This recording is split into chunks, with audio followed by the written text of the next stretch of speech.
आप सभी को मेरा नमस्कार। आज मैं वीडियो बनाने जा रही हूँ आदिकाल के बहुत ही महत्वपूर्ण तथ्य हैं। ठीक है, तो मैं आदिकाल पे वीडियो बनाने जा रही हूँ। वैसे भक्तिकाल का भी मुझे भी बनाना है, लेकिन मैं आप लोगों के कमेंट का इंतज़ार करूँगी कि आपको अगर ये सही लग रहा होगा तब तो मैं आगे बनाऊँगी इस पे, नहीं तो नहीं बनाऊँगी। ठीक है, और आप लोग सब्सक्राइब भी करिएगा, लाइक भी करिएगा, जिससे मेरी जो है और अंदर से मुझे लगे कि फ़ायदा मिल रहा है बच्चों को या लोग पढ़ रहे हैं इसको, इसलिए मैं इकट्ठा करके मटेरियल और वीडियो में और बनाती रहूँगी। ठीक है, तो मैं शुरू करती हूँ। आदिकाल के महत्वपूर्ण शब्द हैं। ठीक है, तो पहला है, ग्रियर्सन ने आदिकाल की अंतिम सीमा 1400 ईस्वी तक मानी है। ठीक है, 1400 ईस्वी तक मानी है। आचार्य शुक्ल ने आदिकाल की अंतिम सीमा 1318 ईस्वी तक मानी है। ठीक, डॉक्टर रमाशंकर शुक्ल रसाल ने 1343 ईस्वी तक मानी है। सब अपने अपने यहाँ जो है विचार दे रहे हैं कि कब तक इन लोगों ने माना है। ठीक है, तो ये जो है महाराज भोज के समय से हम्मीरदेव के समय तक के साहित्य को आचार्य शुक्ल ने आदिकाल कहा है। अगला शब्द है, सामान्यतः आदिकाल की अवधि 7वीं शती मध्य से 14वीं शती मध्य तक है। अगला है, सर्वप्रथम उत्तर अपभ्रंश को पुरानी हिंदी चंद्रधर शर्मा गुलेरी ने कहा है। हिंदी के प्रारंभिक रूप को औहट्ट नाम डॉक्टर भोला शंकर व्यास ने कहा है। औहट्ट नाम जो दिया गया है हिंदी के प्रारंभिक रूप को, वो डॉक्टर भोला शंकर व्यास ने कहा है। ठीक है, अगला है, उत्तर अपभ्रंश की रचनाओं का अपने इतिहास में विवेचन करने वाले, उसे हिंदी साहित्य के अंतर्गत स्थान देने वाले विद्वान हैं कौन? राहुल सांकृत्यायन जी, फिर डॉक्टर रामकुमार वर्मा जी, हजारी प्रसाद द्विवेदी एवं डॉक्टर श्याम सुंदर दास जी। ठीक है, इतने लोग हैं। अगला है, अपभ्रंश की इसके उत्तर हैं, उत्तर अपभ्रंश की आरंभिक हिंदी है। ठीक है, उत्तर अपभ्रंश की आरंभिक हिंदी है।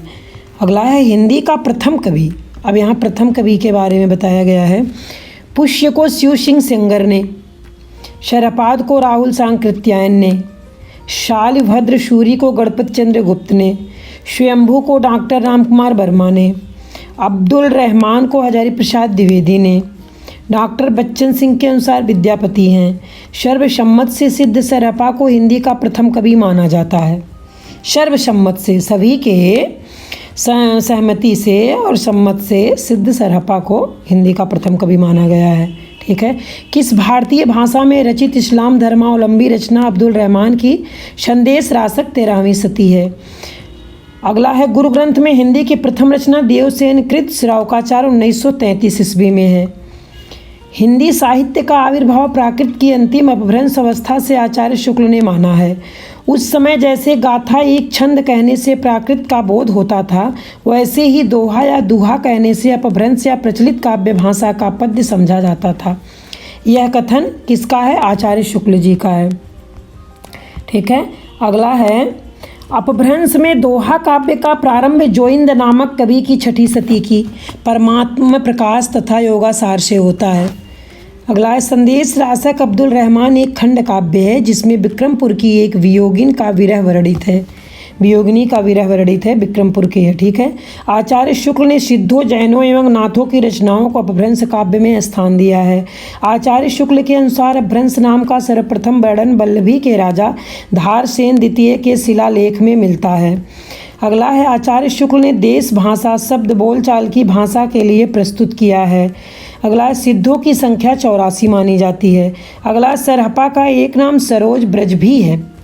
सरहपा का एक नाम सरोज वज्र भी है। ठीक है, 84 सिद्धों में सबसे ऊंचा स्थान लुइपा का है।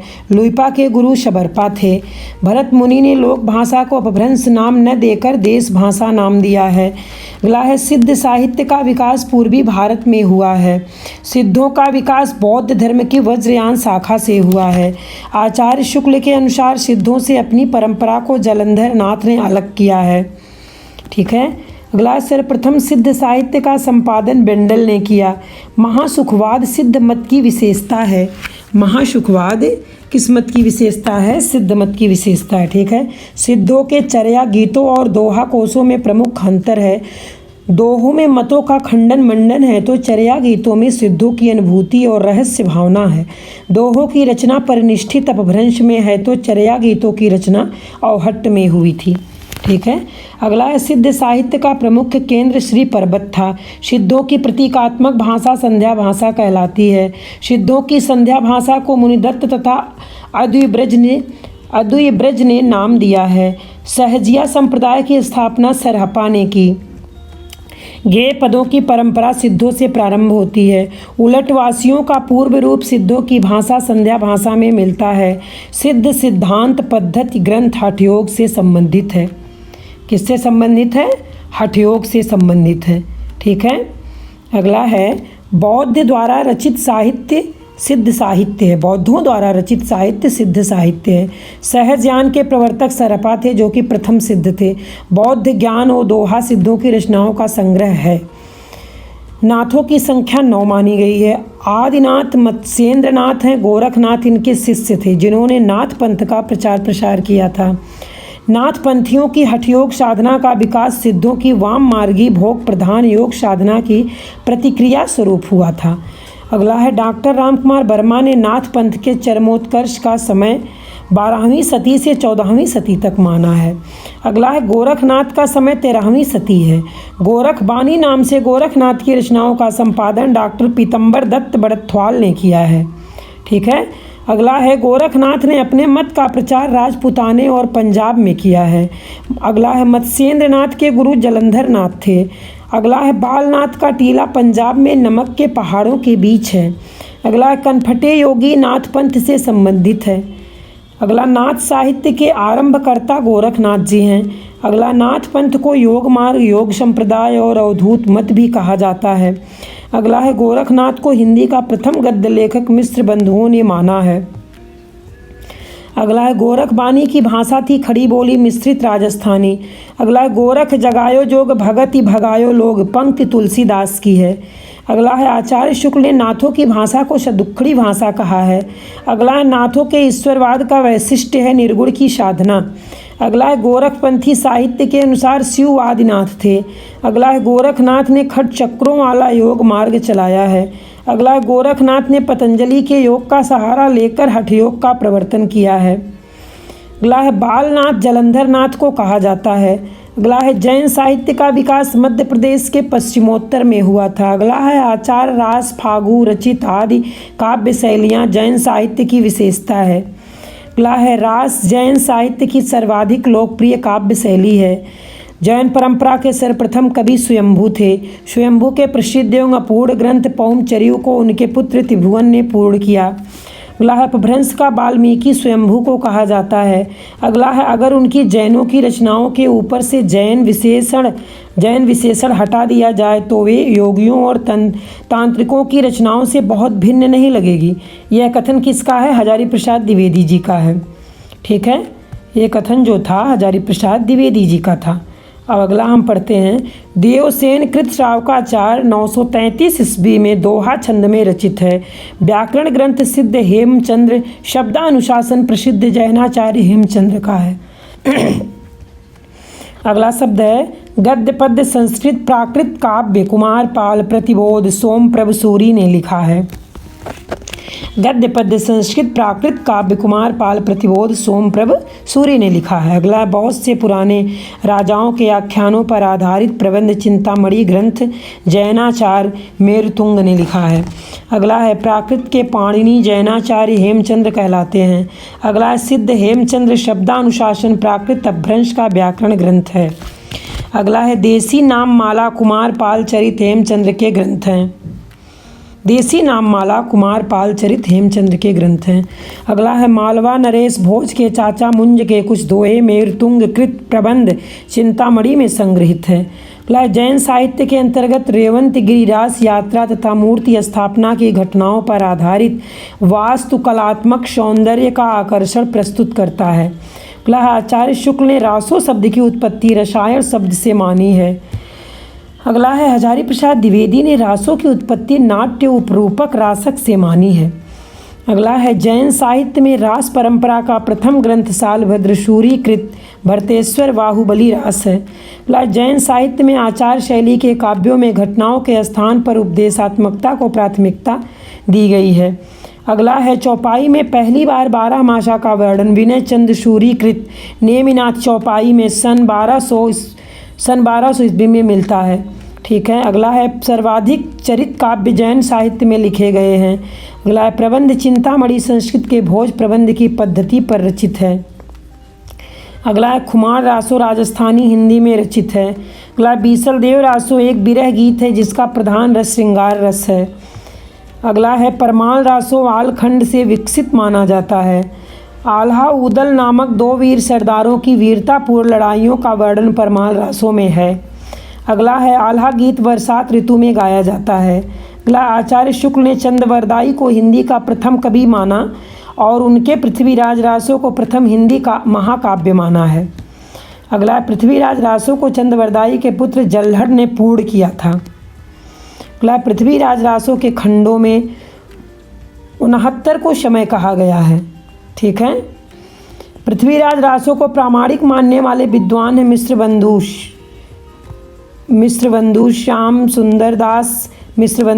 सुंदर दास मोहनलाल विष्णुलाल पंड्या एवं कर्नल टाड। ठीक है। अगला है अप्रामाणिक मानने वाले विद्वान हैं आचार्य रामचंद्र शुक्ल देवी प्रसाद श्यामलाल दास गौरी शंकर हीराचंद ओझा। अगला है अर्ध प्रमाणिक मानने वाले विद्वान हैं हजारी प्रसाद द्विवेदी मुनि जिन विजय डॉक्टर सुनीति कुमार चटर्जी। अगला है सर्वप्रथम डॉक्टर भूलर ने सन 1875 में पृथ्वीराज विजय ग्रंथ के आधार पर पृथ्वीराज रासो को अप्रामाणिक घोषित किया। अगला पृथ्वीराज रासो में वीर एवं श्रृंगार रस की प्रधानता है। डॉक्टर बच्चन सिंह ने पृथ्वीराज रासो को राजनीति की महाकाव्यात्मक त्रासदी कहा है। अगला है पृथ्वीराज रासो में लगभग 68 छंदों का प्रयोग हुआ है।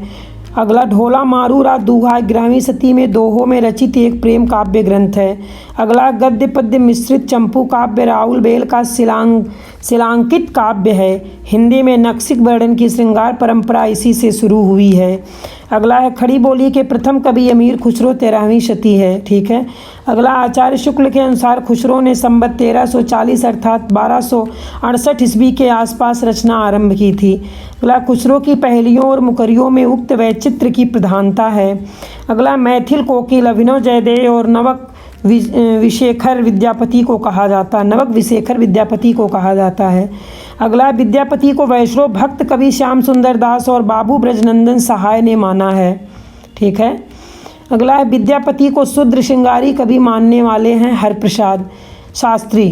विद्यापति को शुद्ध श्रृंगारी कवि मानने वाले का नाम है प्रसाद शास्त्री जी। रामचंद्र शुक्ल सुभद्र झा रामकुमार वर्मा रामवृक्ष बेनीपुरी। अगला विद्यापति तिरहुत के राजा शिव सिंह के और कीर्ति सिंह के दरबारी कवि थे। अगला अपभ्रंश के पुरानी मानने वाले हैं गुलेरी शुक्ल एवं राहुल सांकृत्यायन। ठीक है। मैं इसलिए थोड़ा जल्दी बना रही हूँ वीडियो क्योंकि अगर मैं बहुत स्लो बोलूँगी तो वीडियो बहुत लंबा हो जाएगा, इसलिए मैं धीरे धीरे नहीं बोल रही हूँ क्योंकि मैं इसको जो है वीडियो बना रही हूँ तो सोच रही हूँ कि कम समय में आपको ज़्यादा फ़ायदा मिले। ठीक है। और आप लोग कमेंट भी करिएगा जहाँ जो कमियाँ आपको लगेगी, और अगर आपको और भी तथ्य चाहिए, और भी शब्द चाहिए, या विकल्प वाले प्रश्न चाहिए, या तथ्य चाहिए, या किसका चाहिए, आदिकाल, भक्तिकाल, रीतकाल, आधुनिक काल, किसी से भी चाहिए तो आप बताइएगा हिंदी में, मैं उस पर भी वीडियो बनाने का प्रयास करूँगी। ठीक है। वैसे मैं जो वीडियो बनाती हूँ बहुत ही महत्वपूर्ण बुक से बनाती हूँ और बहुत ही महत्वपूर्ण प्रश्न उत्तर खोज के इकट्ठा करती हूँ, पढ़ने के बाद तब बनाती हूँ, और जो पेपर में आए हुए हैं। ठीक है। और जहाँ से आते भी हैं। ठीक है। अगला है हजारी प्रसाद द्विवेदी अपभ्रंश को हिंदी नहीं मानते। हजारी प्रसाद द्विवेदी अपभ्रंश को हिंदी नहीं मानते। अगला चूँकि व्याकरणिक दृष्टि से अपभ्रंश हिंदी से भिन्न है इसलिए अपभ्रंश को हिंदी साहित्य के इतिहास में सम्मिलित नहीं किया जाना चाहिए। यह मत रामविलास शर्मा का है। ठीक है। यह मत जो है रामविलास शर्मा जी का है। ये डार्क हो गया था इसलिए कहीं कहीं मात्राओं पे चला जा रहा था, नहीं दिख रहा था, इसलिए मैं इसको और हल्का कर ली हूँ। ठीक है। पेन को। अगला हजारी प्रसाद द्विवेदी ने गाथा को प्राकृत का तथा दोहे को अपभ्रंश का प्रमुख छंद माना है। अपभ्रंश को प्रमुख छंद माना है। ठीक है। अगला है अरिल कड़वक पज्झटिका अपभ्रंश भाषा के बहुप्रचलित छंद थे। अगला दोहा आदिकाल का सर्वाधिक लोकप्रिय छंद था। वीर रसात्मक रचनाओं में डिंगल शैली का और कोमल भावों की व्यंजना के लिए पिंगल शैली का प्रयोग होता था। अगला प्राकृत पैंगलम छंद शास्त्र संबंधी ग्रंथ हैं। अगला अपभ्रंश नाम 7वीं शती में प्रयुक्त होने लगा था। अगला है साधारणतः 600 ईस्वी से 1300 ईस्वी तक अपभ्रंश का काल माना जाता है। अगला हिंदी का प्रथम ऐतिहासिक रासो ग्रंथ पंच पांडव चरितरास है। ठीक है। अगला आचार्य शुक्लानुसार चंद्रवरदाई का जन्म लाहौर में हुआ था।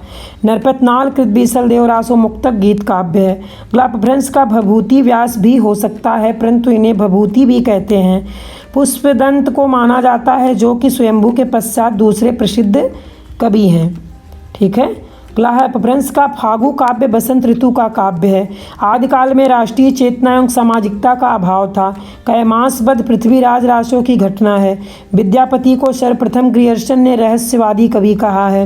विद्यापति की पदावली के श्रृंगारिक पदों की मादकता को नागिन की लहर निराला ने कहा है। किसने कहा है? बहुत ही इंपॉर्टेंट क्वेश्चन है। विद्यापति की पदावली के श्रृंगारिक पदों की मादकता को नागिन की लहर किसने कहा? निराला जी ने कहा है, सूर्यकांत त्रिपाठी निराला जी।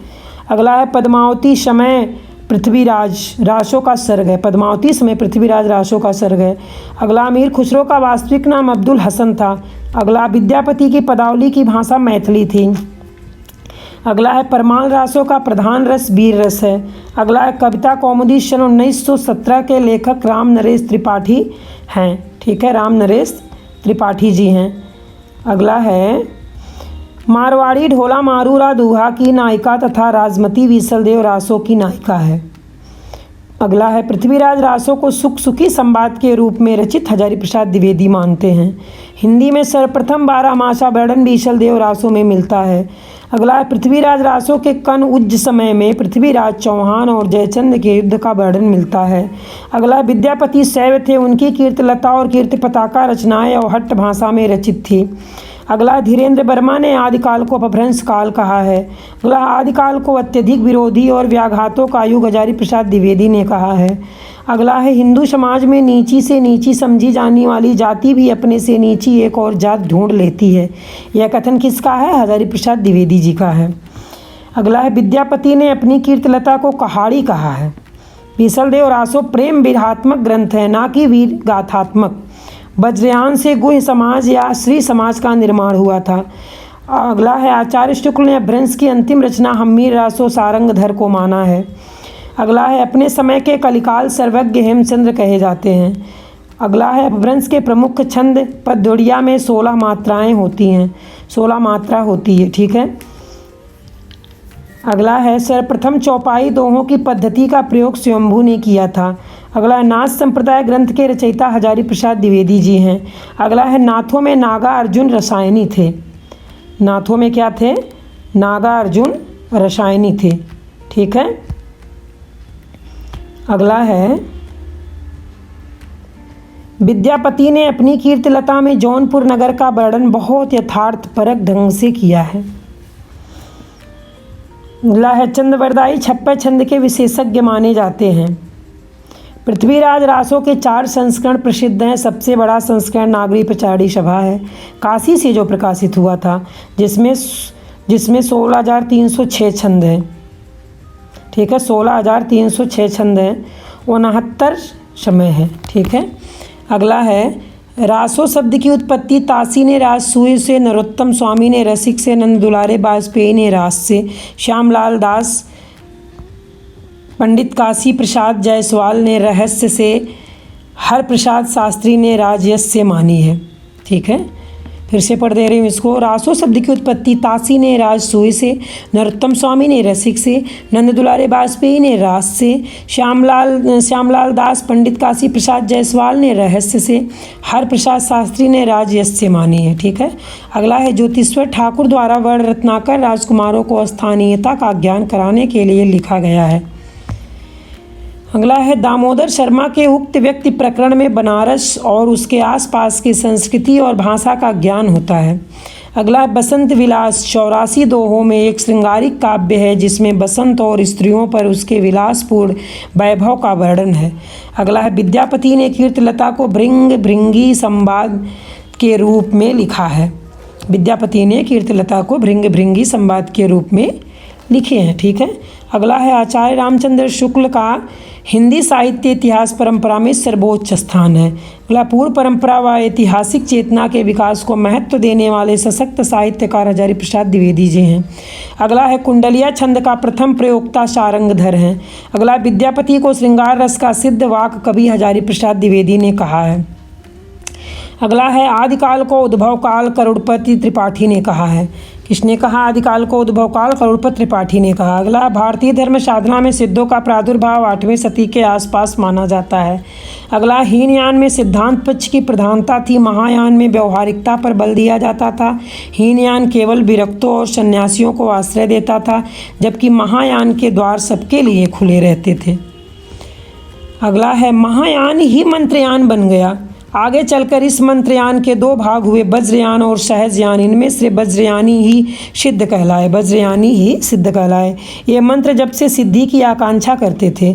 अगला है सिद्धों की संख्या 84 है। इनका समय 797 ईस्वी से 1257 ईस्वी तक माना गया है। अगला है सिद्ध साहित्य अर्धमागधी अपभ्रंश भाषा में लिखा गया है। यह भाषा वस्तुतः हिंदी और अपभ्रंश का मिला जुला रूप है। सिद्धों की रचनाएं मूलतः उपदेश परक, नीति परक एवं रहस्य परक है। इनकी कविता में शांत और श्रृंगार रस की प्रधानता है। ठीक है। अगला है शरहपा रचना काल 769 ईस्वी दोहा कोश नामक प्रसिद्ध ग्रंथ लिखा है। ठीक है। कुल रचनाओं की संख्या 32 है। इनका नाम सरोज वज्र, राहुल वज्र भी है। अगला है सबरपा रचना काल 780 ईस्वी चर्यापद इनका प्रसिद्ध ग्रंथ है। ये माया मोह का विरोध करके सहज जीवन पर बल देते हैं। माया मोह का विरोध करके सहज बल देते हैं। ठीक है। अगला है लुइपा। क्या है? लुइपा। लुइपा इनकी कविता में रहस्य भावना की प्रधानता है। कड़हपा इनके लिखे ग्रंथों की संख्या 74 बताई गई। इनकी रचनाओं का प्रमुख विषय रहस्यवाद एवं दर्शन है। नाथ संप्रदाय के प्रवर्तक मत्स्येंद्र नाथ हैं, परंतु अधिक प्रचार प्रसार करने के कारण गुरु गोरखनाथ माने जाते हैं। अगला सहजयान से नाथ संप्रदाय विकसित हुआ। गोरखनाथ ने पतंजलि के उच्च लक्ष्य ईश्वर प्राप्ति को लेकर हठयोग का प्रवर्तन किया। वज्रयानी सिद्धों का प्रभाव क्षेत्र पूर्वी भारत था, जबकि नाथपंथियों ने अपने मत का प्रचार पश्चिमी भारत अर्थात राजपूताना एवं पंजाब में किया। पंजाब में बालनाथ योगी का स्थान बहुत प्रसिद्ध रहा है, जिसका उल्लेख जायसी के पद्मावत में बालनाथ का टीला रूप में है। बालनाथ का टीला रूप में है। ठीक है। बहुत ही महत्वपूर्ण ये तथ्य है। ठीक है। अगला है नाथ पंथ की दार्शनिकता सिद्धांत रूप से शैव मत के अंतर्गत है और व्यावहारिकता की दृष्टि से हठयोग से संबंधित है। ईश्वर को ये शून्य रूप में मानते हैं जिसे वे अलख निरंजन कहते हैं। अगला संत साहित्य का प्रारंभिक बीज सिद्धों में ही मिलता है। अगला आचार्य रामचंद्र शुक्ल ने सिद्धों की वाणियों की यह कहकर आलोचना की कि वे सांप्रदायिक शिक्षा मात्र है, अतः शुद्ध साहित्य की कोटि में नहीं आ सकती। अगला नाथ परंपरा में मत्स्येंद्र नाथ के गुरु जलंधर नाथ माने जाते हैं। अगला है जलंधर नाथ पहले सिद्ध थे, बाद में वे सिद्ध संप्रदाय से अलग हो गए। अगला है 9 प्रसिद्ध हैं नाथों के नाम। आचार्य हजारी प्रसाद द्विवेदी, आचार्य हजारी प्रसाद द्विवेदी ने इस प्रकार बताए हैं नाथों के नाम जो 9 हैं। ठीक है। Number 1 Matsyendra Nath, number 2 Gahini Nath, number 3 Jwalendra Nath, number 4 Karadipanath, number 5 Nagnath, number 6 Charpatnath, number 7 Revanath, number 8 Bhartinath, number 9 Gopi Chandranath. ये 9 प्रसिद्ध हैं जो नाथों के नाम हैं। ठीक है। अगला है गोरखनाथ के ग्रंथों की संख्या 40 मानी जाती है, किंतु डॉक्टर पीतम्बर दत्त बड़थवाल ने उनकी केवल 14 रचनाएं ही मानी हैं। उनकी रचनाओं का संकलन बड़थवाल जी ने गोरखबानी के नाम से प्रकाशित किया है। अगला है जैन साहित्य में जैन धर्म के सिद्धांतों का प्रतिपादन किया गया। अगला जैन साहित्य की भाषा आदिकालीन हिंदी का रूप हमारे सामने प्रस्तुत करती है। जिस पर अपभ्रंश का प्रभाव है। शांत रस प्रधान जैन साहित्य में दोहा, कविता, कवित्व एवं रास छंद का अधिक प्रयोग हुआ है। ठीक है, अगला स्वयंभू, ये 8वीं सदी के जैन कवि हैं। इनके 3 ग्रंथ प्रसिद्ध हैं। नंबर 1 पौमचर्यु, नंबर 2 रिठ्ठेड़ेमी चर्यु तथा नंबर स्वयंभू छंद। पौमचर्यु इनके द्वारा रचित राम काव्य है। स्वयंभू को इसी ग्रंथ के कारण अपभ्रंश का वाल्मीकि कहा जाता है। पौमचर्यु अपूर्ण ग्रंथ है, उपूर्ण नहीं है, अपूर्ण है। ठीक है, अगला है पुष्पदंत, ये 10वीं सदी के कवि थे जिन्होंने महापुराण, जसहर चर्यु तथा अड़य कुमार चर्यु नामक प्रबंध काव्य लिखे हैं। ठीक है, इन्हें अपभ्रंश भाषा का व्यास कहा जाता है क्योंकि इन्होंने 63 महापुरुषों के जीवन चरित्रों को अपनी रचनाओं में प्रस्तुत किया है। जीवन चरित्रों को अपनी रचनाओं में इन्होंने प्रस्तुत किया है। ठीक है, अगला है धनपाल, 10वीं सदी के कवि धनपाल द्वारा रचित भविष्यत कहा एक महत्वपूर्ण ग्रंथ है। अगला है देवसेन, प्रसिद्ध जैन आचार्य देवसेन ने 933 ईस्वी में श्रावकाचार्य नामक काव्य ग्रंथ की रचना की है, जिसे डॉक्टर नगेंद्र हिंदी का पहला काव्य ग्रंथ मानते हैं। ठीक है, श्रावकाचार्य में 250 दोहों में श्रावक धर्म का प्रतिपादन किया गया है। अगला है शालिभद्र शूरी, इन्होंने 1184 ईस्वी में भरतेश्वर बाहुबली रास की रचना की। मुनि जिन विजय इस ग्रंथ को जैन साहित्य की रस परंपरा का प्रथम ग्रंथ मानते हैं। अगला है आशुगु, इन्होंने 1200 ईस्वी में 35 छंदों के लघुखंड काव्य चंदन बाला रास की रचना की। इसमें करुण रस की प्रधानता है। अगला है जिन धर्म सूरी, इन्होंने 1209 ईस्वी में स्थूल भद्र रास नामक काव्य ग्रंथ की रचना की है। स्थूल भद्र नामक रास से काव्य ग्रंथ की रचना किया गया है। ठीक है, अगला है विजय सेन सूरी, 1231 ईस्वी के आसपास लिखित रेवंतगिरी रास में तीर्थंकर नेमिनाथ की प्रतिमा तथा रेवंतगिरी तीर्थ का वर्णन किया गया है। अगला है सुमितिगढ़ी, इन्होंने 1213 ईस्वी में नेमिनाथ रास की रचना की, जो 58 छंदों में रचित नेमिनाथ चरित्र हैं। अगला है सोम प्रभु शूरी, ये एक जैन पंडित थे जिन्होंने 1184 ईस्वी में कुमारपाल प्रतिबोध नामक गद्य पद्यमय काव्य प्राकृत भाषा में लिखा है। अगला है जैनाचार्य मेरुतुंग, 1304 ईस्वी में इन्होंने प्रबंध चिंतामणि नामक ग्रंथ का प्रणयन किया, जिसमें पुराने राजाओं के आख्यान संकलित हैं। ठीक है, अगला है अपभ्रंश में रचित कुछ अन्य महत्वपूर्ण ग्रंथ हैं। अब्दुल रहमान का संदेश रासक, राम सिंह द्वारा रचित पाहुड़ दोहा, जोइंदू रचित योगाचार एवं परमात्म प्रकाश, जिनदत्त सूरी द्वारा रचित उपदेश रसायन रास, धर्मसूरी द्वारा रचित जम्बू स्वामी रास तथा हेमचंद्र द्वारा रचित शब्दानुशासन है। ठीक है, अब जैसे यहाँ है अब्दुल रहमान का संदेश रासक है, राम सिंह द्वारा रचित पाहुड़ दोहा है, जोइंद्र रचित योगसार एवं परमात्मा प्रकाश है, जिनदत्त सूरी द्वारा रचित उपदेश रसायन रास है, धर्मसूरी द्वारा रचित क्या है, जम्बू स्वामी रास है। ठीक है, तथा हेमचंद्र द्वारा रचित क्या है, शब्दानुशासन है। ठीक है, तो आदिकाल के महत्वपूर्ण जो है तथ्य थे, मैं उसका वीडियो आज यहाँ ख़त्म होता है और मैं यहाँ बना दी हूँ। अगर आप लोगों को और वीडियो चाहिए आदिकाल पे या तथ्य चाहिए और, तो मुझे कमेंट में बताइएगा और आपको कैसा लगा ये भी बताइएगा। फिर मैं आगे और वीडियो बनाऊंगी और आप लोग सब्सक्राइब भी करिएगा, लाइक भी करिएगा, तो फिर मेरी और हिम्मत बढ़ेगी और मैं इस पे मेहनत करूंगी, काम करूंगी और अच्छी बुक से मैं बनाऊंगी वीडियो। ठीक है, तब तक के लिए धन्यवाद। अगले वीडियो में मैं फिर मिलूंगी। ठीक है, नमस्कार।